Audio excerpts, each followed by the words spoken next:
plenário aprova projeto de lei que regulamenta o uso de dados pessoais pelo poder público e pela iniciativa privada. Deputado Nelson Meurer, do Partido Progressista do Paraná, é o primeiro réu da Lava Jato condenado pelo Supremo. Ele vai cumprir pena de 13 anos de reclusão e ficará inelegível por 27 anos. E esta edição destaca também: o plenário da Câmara se reúne em comissão geral para debater o preço dos combustíveis e a crise de desabastecimento no país. Documento Nacional de Identidade é lançado no Congresso e começa a ser emitido em fase experimental.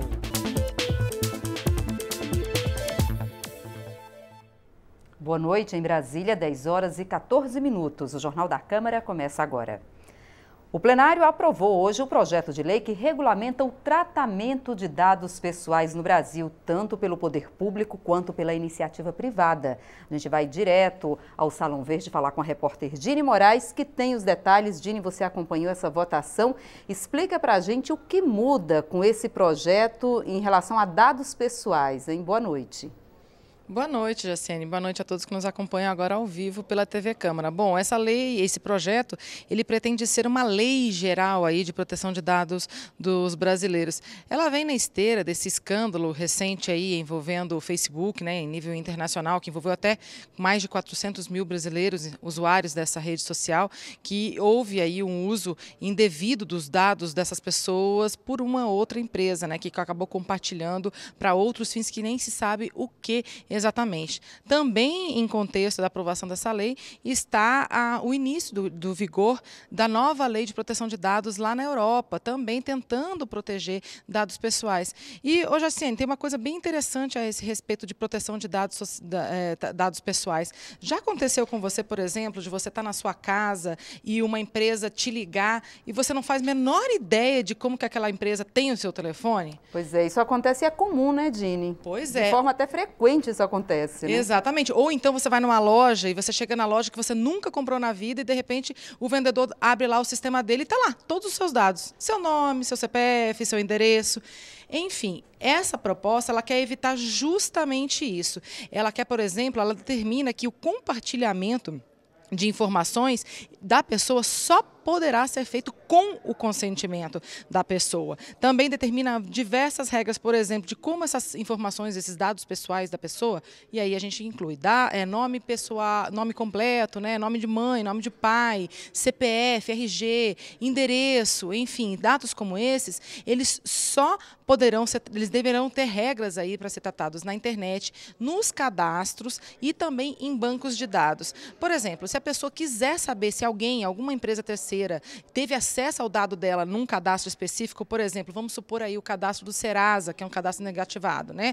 Se você quiser saber se uma outra empresa teve acesso a esses seus dados pessoais, a empresa que é dona do cadastro vai ser obrigada a te dizer, olha, não, uma empresa terceirizada teve sim acesso aos seus dados. Bom, nesse resumo todo, se por acaso os dados pessoais do brasileiro forem usados de forma indevida, a pessoa vai ter direito à indenização. E as empresas ou aplicativos da internet, sites da internet, bancos de dados, que usarem indevidamente, vão ser obrigados a pagar multa. Tem um ponto interessante aí que trata também de crianças, e aí a gente fala para os pais, né, que há tanto uma preocupação aí dos pais de como que as crianças usam a internet, como os dados delas são aplicados aí na internet, né? Os sites de joguinhos, por exemplo, não vão poder mais pedir dados pessoais da criança para que a criança tenha acesso aos jogos. E os demais sites, os demais bancos de dados não vão poder exigir dados pessoais de crianças menores, não vão poder coletar os dados de menores de 12 anos, a não ser que os pais permitam. Bom, essas são algumas das informações do projeto. Ele foi aprovado por unanimidade, mas houve aí um longo processo de negociação que durou cerca de 2 anos e a gente pode ouvir parte dos pontos principais e da importância desse projeto nos trechos que a gente separou para vocês. Vamos ouvir.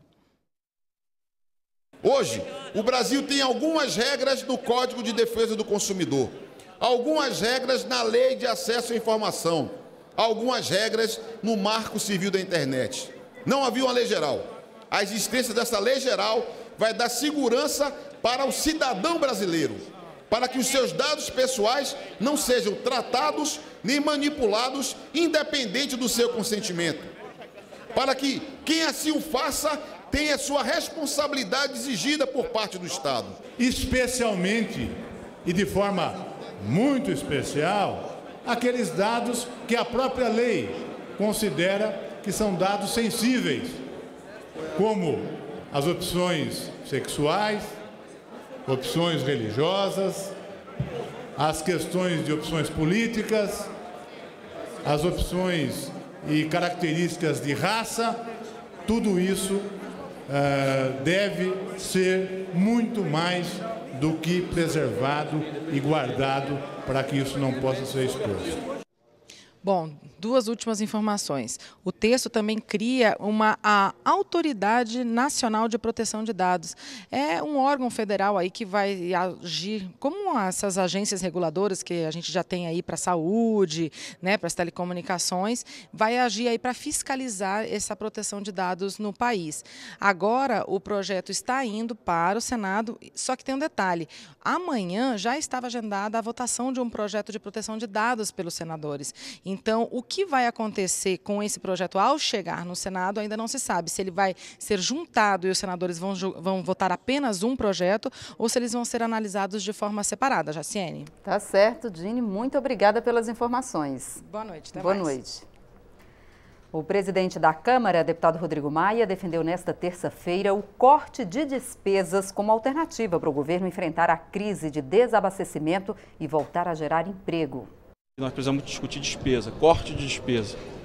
Nós temos aí muitos feudos no setor público, no setor privado, que consomem o orçamento público de forma desproporcional em relação à base da sociedade. Eu acho que essa é a principal demanda da sociedade, que o Estado brasileiro como um todo, municípios, estados e o governo federal possam, de fato, ter recursos disponíveis para enfrentar uma crise econômica como essa e poder estimular investimentos, né, públicos e privados, para que o Brasil possa voltar a gerar empregos. O presidente da Câmara, Rodrigo Maia, junto com o presidente da República, Michel Temer, e o presidente do Senado, Eunício Oliveira, divulgaram uma nota oficial conclamando os caminhoneiros a voltarem ao trabalho e normalizarem o abastecimento no país, principalmente nos setores de alimentação, medicamentos e combustíveis.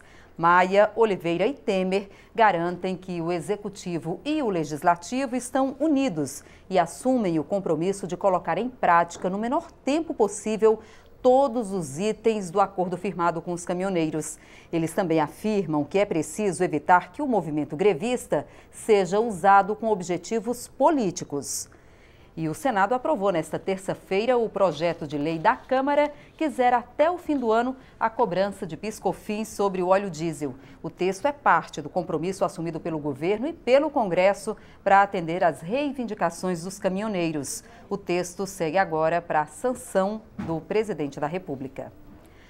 O preço dos combustíveis foi tema de uma comissão geral no plenário da Câmara nesta terça-feira. Parlamentares, representantes dos caminhoneiros e também do governo apresentaram dados do setor e sugestões para superar a crise que culminou com a paralisação que chega hoje ao 9º dia.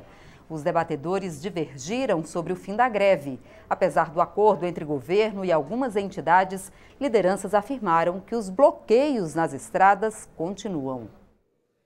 O debate realizado para discutir o preço dos combustíveis no Brasil reuniu especialistas e representantes do governo, de empresários e sindicatos. Entre críticas e sugestões apresentadas para reduzir o preço dos combustíveis e acabar com a paralisação nas estradas, ficou evidente a falta de acordo entre as entidades dos caminhoneiros. Uma delas defendeu o fim dos bloqueios depois que o governo prometeu baixar o preço do óleo diesel. Mas outro representante afirmou que a proposta do governo é insuficiente. A paralisação no Brasil dos caminhoneiros continua 100%. Ela continua 100% parada e eu garanto para qualquer um dos senhores.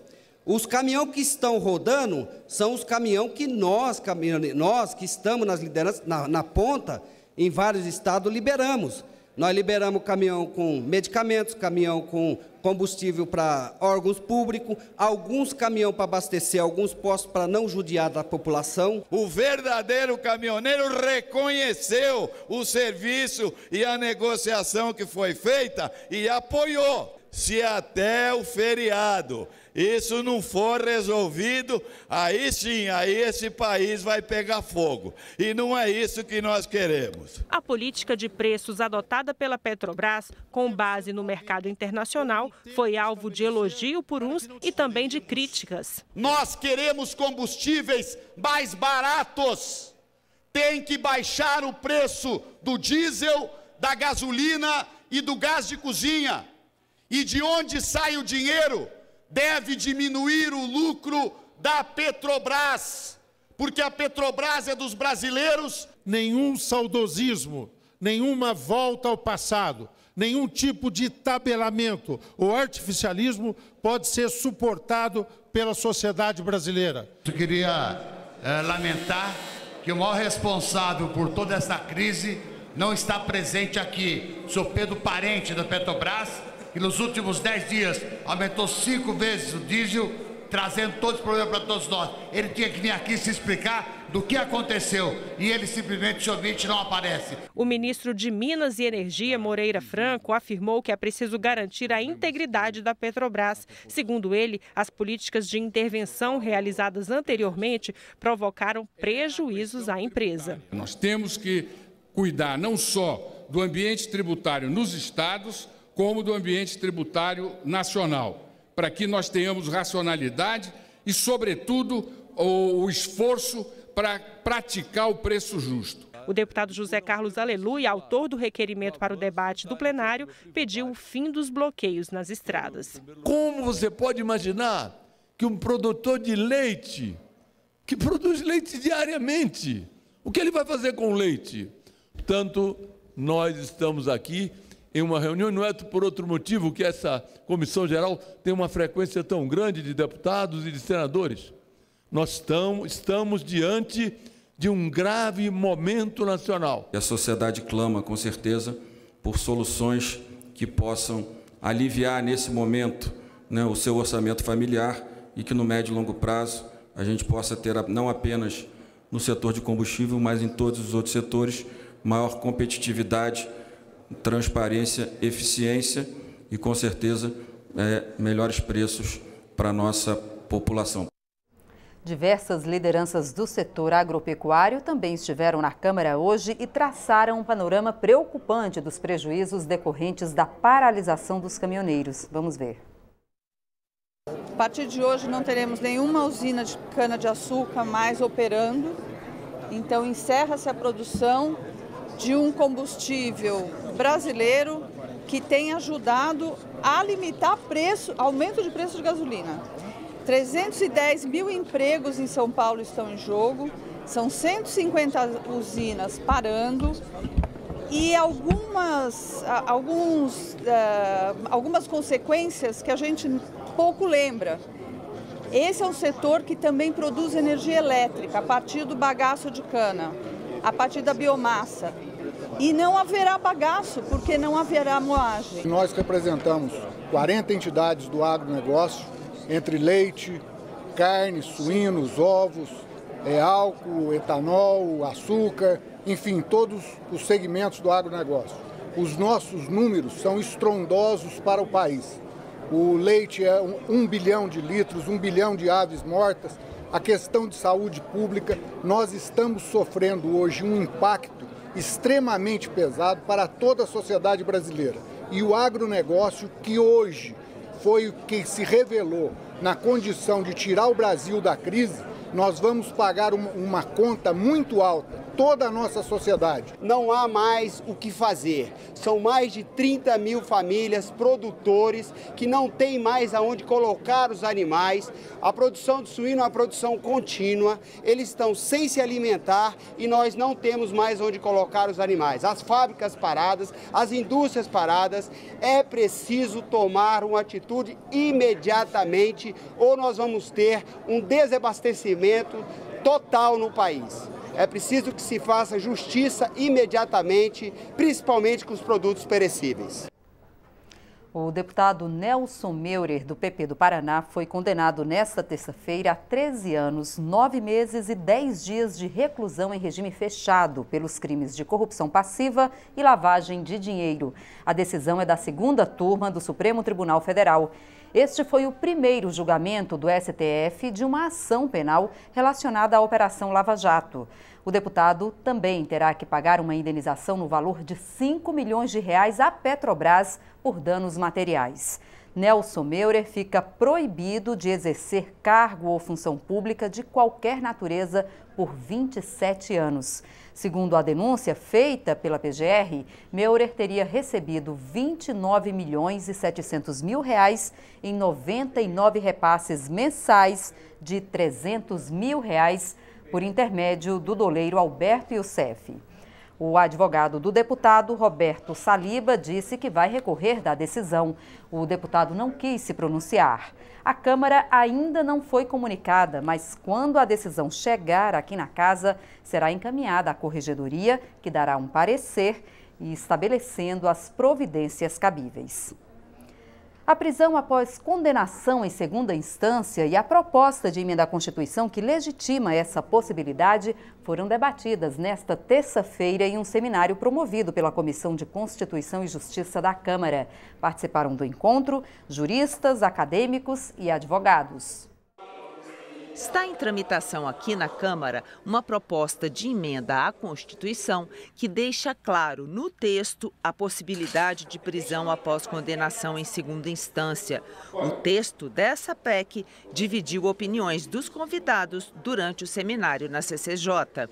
Esse projeto de emenda constitucional é um projeto inviável, ele deverá ser rejeitado, uma vez que se trata de um direito fundamental. A pessoa ter direito a ser julgado até o trânsito julgado do seu processo. E, para se mudar um direito fundamental na nossa Constituição, tem que haver uma Assembleia Constituinte, que foi quem criou esse direito fundamental. É preciso deixar de se iludir como se uma decisão do Supremo de prender em segunda instância resolvesse o sistema. Não resolve. É uma decisão inconstitucional, vai de encontro ao Código de Processo Penal. E o seguinte, nós precisamos ver as estatísticas que o CNJ já divulgou, que demonstram que, na verdade, você tem um número de pessoas enorme com crimes não violentos presos. O Brasil tem hoje 700 mil presos, de acordo com números apresentados pelo professor Fernando, da FGV. 40% são presos cautelares, ou seja, pessoas que não têm a sentença penal transitada e julgada. 27% dessas pessoas estão presas por tráfico de drogas. O Supremo, ao dar essa interpretação, cria um risco de ou legitimar os 40% de prisões, pessoas que estão encarceradas sem estarem condenadas, ou aumentar o número de prisões cautelares no Brasil. A prisão após condenação em segunda instância só ficou proibida no Brasil entre os anos de 2009 a 2016. Em 2016, o assunto voltou a ser debatido no Supremo Tribunal Federal e o entendimento foi o de autorizar a prisão após a condenação em segunda instância. No início deste ano, o tema ganhou destaque novamente depois que o STF negou o habeas corpus ao ex-presidente Lula. E é justamente para impedir tantas idas e vindas e evitar que o judiciário dê a palavra final sobre o assunto que o deputado Fábio Tradi propôs a realização do seminário. Nós precisamos dar a última palavra, aqui é o Poder Legislativo, tem base popular e democrática, para que o sistema se reequilibre de acordo com a vontade dos deputados que expressa a vontade da população. A minha compreensão é de que uma pessoa que passou inicialmente por um inquérito, passou por uma avaliação do Ministério Público quando foi denunciado, passou por um julgamento na primeira instância, passou por um julgamento na segunda instância, ou seja, já teve 4 níveis de avaliação, então entendo que na segunda instância já seja suficiente para, de fato, no caso da condenação, essa culpabilidade está bem definida, bem clara e impor a execução da pena. O Conselho de Ética da Câmara aprovou hoje o relatório do deputado Adilton Sacchetti, que determinou o arquivamento da representação contra o deputado Alberto Fraga, do Democratas do Distrito Federal. O Conselho de Ética arquivou nesta terça-feira o processo sobre a perda do mandato do deputado Alberto Fraga. O parlamentar compartilhou fake news em rede social a respeito da vereadora Marielle Franco, do Rio de Janeiro, assassinada em março. O PSOL foi o autor da representação e acusou o deputado Fraga por quebra de decoro parlamentar ao ter publicado informações falsas para caluniar a vereadora. Você não pode sair acusando uma outra pessoa, inclusive que não pode mais se defender, de maneira assim tão tosca. E uma simples deletagem da postagem ou reconhecer que pegou uma fonte falta, devia ter verificado melhor isso, resolver tudo. O processo foi arquivado por 10 votos a favor e 1 contra o relatório do deputado Adilton Sacchetti, do PRB de Mato Grosso. Fraga reconheceu o erro de não ter checado as informações e afirmou que, no momento, pretendia apenas defender a polícia militar. Antes das notícias começarem a veicular, estavam dizendo que quem tinha executado a vereadora era a polícia militar. Como todos nessa casa sabem, eu sou um defensor das polícias militares do Brasil inteiro. Quer dizer, além dos assassinatos constantes que está existindo no Rio de Janeiro, essas acusações sem provas, eu, no afã de querer responder, dar uma resposta, cometi o grande erro no momento em que eu não chequei a fonte. A Frente Parlamentar Mista de Enfrentamento às Fake News, lançada aqui no Congresso na semana passada, se reuniu hoje pela primeira vez. O encontro foi para tentar definir um plano de ação da Frente Parlamentar de Enfrentamento às Notícias Falsas. O representante do Ministério Público, Frederico Nemberg, que participou da reunião, afirmou que as fake news são apenas parte do problema e que o conteúdo divulgado nas redes sociais de forma paga precisa ser regulamentado. O coordenador da frente, deputado Márcio Marinho, do PRB da Bahia, disse que uma das primeiras ações do grupo será pedir para o Facebook um canal para receber denúncias de notícias falsas, especialmente com relação às eleições de outubro. Uma audiência pública aqui na Câmara debateu hoje o projeto que permite ao consumidor residencial optar pela portabilidade no fornecimento da energia elétrica. Depois da telefonia e dos planos de saúde, a portabilidade deve chegar para as contas de energia elétrica. Isso mesmo, no futuro breve, poderemos escolher o fornecedor de energia das nossas casas. Só que essa portabilidade será limitada. No caso da energia elétrica, não é possível o consumidor trocar a portabilidade por uma questão de qualidade, porque ele está conectado ao fio da distribuidora que o atende. O que ele vai poder trocar é o supridor de energia elétrica. Ele pode comprar, por exemplo, de uma fonte renovável solar, de uma fonte renovável eólica, ou de um misto de fontes, ou simplesmente da mais barata. Representantes dos consumidores e dos produtores independentes de energia apoiaram o projeto em discussão na comissão especial que prevê a abertura do mercado de energia elétrica. Toda abertura de mercado que traga competitividade e você dê escolha para o consumidor, ela é benéfica. A partir do momento que você abre o mercado, você propõe a equalização dos encargos, você traz competitividade e permite que o consumidor possa escolher aquele que ele vai comprar energia, e isso é super benéfico e competitivo para o setor. Hoje ele conseguiu uma maturidade que você vê quando a gente debate isso aqui, inclusive envolvendo geradores, consumidores, não existe praticamente mais conflito. Está bem harmonizado, todos os interesses estão legitimamente representados no texto do projeto. O representante das geradoras de energia sugeriu mudanças. Porque passa pela questão do gap aí entre a quantidade de chuvas que está havendo, né, e o dimensionamento das hidrelétricas, né, foram dimensionadas para um caudal, para um volume de chuvas muito maior do que está acontecendo. Então, recalibrar isso, né, estabelecer uma nova garantia física que absorvesse uma margem maior desse risco hidrológico, poderia ser uma boa solução. Para os deputados, a prioridade será o direito de escolha do consumidor. Nós temos aqui uma grande preocupação de permitir que, através dessa reestruturação do setor elétrico brasileiro, nós possamos levar a oportunidade que o consumidor de baixa tensão, o consumidor residencial, possa, além de ter a possibilidade de gerar e consumir sua própria energia através da geração distribuída, também com aumento da competitividade, que ele possa escolher a quem comprar sua energia e, com isso, tirando a concentração de forças das distribuidoras. O Brasil tem a 5ª maior rede de comunicação do mundo. Nesta terça-feira, o presidente da Anatel esteve na Comissão de Ciência e Tecnologia da Câmara para debater o panorama das telecomunicações no Brasil. Juarez Quadros reclamou da carga tributária do setor e aproveitou para desmentir as fake news que circularam nos últimos dias, dando conta de que o governo poderia monitorar ou até mesmo cortar o sinal de internet para interferir na greve dos caminhoneiros. Juarez Quadros preside a Anatel. A agência tem 1.600 funcionários e a tarefa de regular 323 milhões de pontos de acesso no país. Um setor que debate sinal de celular 5G, mas que na prática ainda atende algumas regiões com 2G, com velocidade e qualidade piores. E isso tudo custando caro.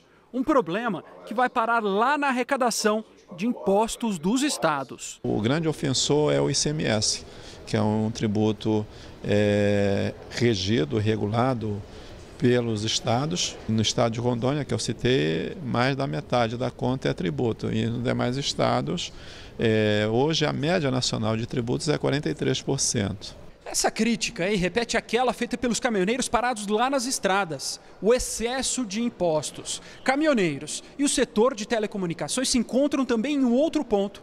Pelo celular, transitam informações falsas que acirram os ânimos de quem está parado nas estradas e também de quem está fora delas. Por exemplo, a informação de que a internet poderia ser cortada ou censurada, o que não é verdade. A internet ela é livre, aberta, então nada transita nesse sentido, ou seja, e ainda que fosse determinado, qualquer ação seria atendida somente se fosse por uma decisão judicial. A Câmara acompanha de perto essa informação. Nós sabemos que são fake news, como dizem na atualidade, mas que podem induzir a população a, inclusive, ter uma comoção maior. Então isso é realmente preocupante e nós vamos ter que acompanhar com muita atenção para que nós não tenhamos o corte desse fornecimento. O setor não entrará em falência, em colapso por causa da greve, né? Então existe hoje pessoas da Anatel participando do comitê de crise, onde existe uma reserva de combustível no caso da falta de energia. Nós temos aí bem servido do que diz respeito à agência Anatel. O deputado delegado Edson Moreira, do PR de Minas Gerais, apresentou hoje o parecer sobre a medida provisória que dispensa a retenção de tributos na compra de passagens aéreas por órgãos públicos. A MP vem sendo discutida por uma comissão mista de deputados e senadores e visa a uma economia de quase 8 milhões de reais para o governo federal.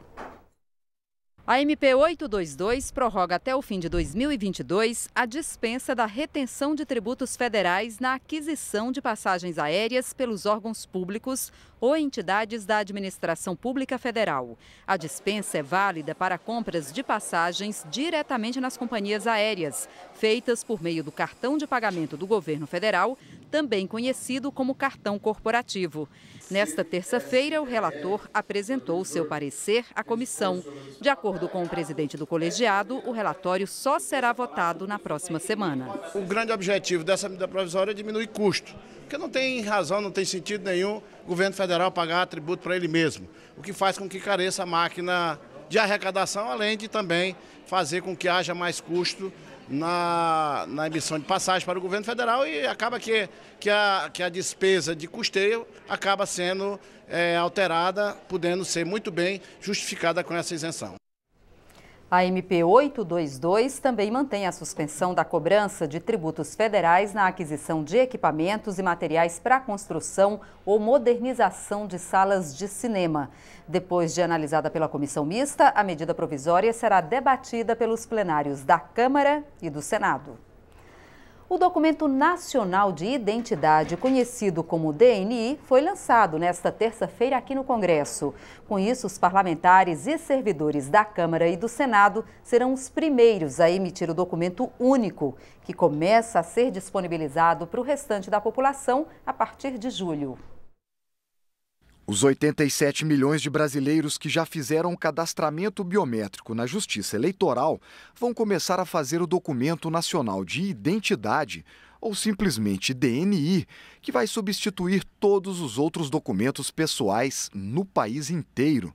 Como mostra essa animação do Comitê Gestor do DNI, integrado pelos poderes Executivo, Legislativo e Judiciário, o documento vai funcionar no celular de cada pessoa a partir de um aplicativo disponível para os sistemas Android e iOS, que será validado em um posto de atendimento. Cada documento funcionará com senha e dispositivos de segurança como QR Code, identificação biométrica na foto e na impressão digital, para garantir que só o dono poderá usar, mesmo em caso de extravio ou troca do celular. Em ato de lançamento no Congresso Nacional, os responsáveis pela implantação do sistema anunciaram que a emissão do DNI começa em julho no Paraná e vai se estender a todos os estados. Vamos fazer uma emissão escalonada por estado, até mesmo para ir testando sistemas e todos os pontos de atendimento. Mas a ideia, a intenção do projeto é que a carteira, o DNI, seja à disposição, ou seja, perto realmente do cidadão em diversos pontos de atendimento, que ele, querendo ter o documento, consiga fazer a sua emissão. O representante da Câmara no Comitê Gestor do DNI enfatizou que o documento vai trazer mais segurança e praticidade para os cidadãos. Cada cidadão vai poder se relacionar com o Estado, passando isso no INSS, no Ministério do Trabalho, enfim, no embarque num avião. A vida civil será muito facilitada por isso. As pessoas poderão se encontrar e trocarem informações por Bluetooth por esse intermédio. Vão passar o QR Code e vão se reconhecer e vão transmitir as suas informações. E assim sucessivamente, num hospital, numa delegacia de polícia, num posto do INSS, aonde quer que seja. Vai ficar muito mais fácil viver no Brasil. Esta edição termina agora. Para outras informações ou para rever nossas reportagens, é só acessar o nosso portal na internet. O Jornal da Câmara volta amanhã. Até lá. Tchau.